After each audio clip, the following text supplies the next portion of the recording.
everything we know of, this whole universe, all the constraints holding it together, how did they even arise? Where did they even come from? That's where the next argument of fine-tuning makes its presence. Skeptics hate this argument because they feel it has a cheap answer to such a complex question. But when you actually look into the argument and dissect it, this argument is irrefutable.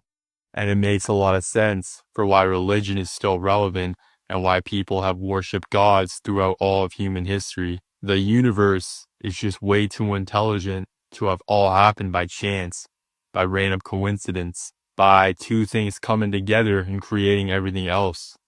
The gravity of the Earth is just strong enough to form stars, oxygen, and carbon, but just weak enough to where the Earth doesn't rip apart or collapse.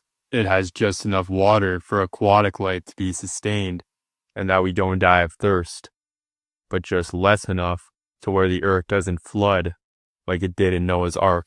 It has just enough nuclear force to where atoms can form, and just less enough to make rooms for things like hydrogen. You get the point. Everything in the universe is just perfectly placed enough for life to not only exist, but to be sustainable, for it to keep existing. And the odds for all this happening, for all this being so perfectly placed, all scientists agree that it is 1 in 10 to the 123, followed by a bunch of zeros, which, if you're not familiar, is essentially zero chance of happening. So the chance of all this happening by coincidence is even smaller.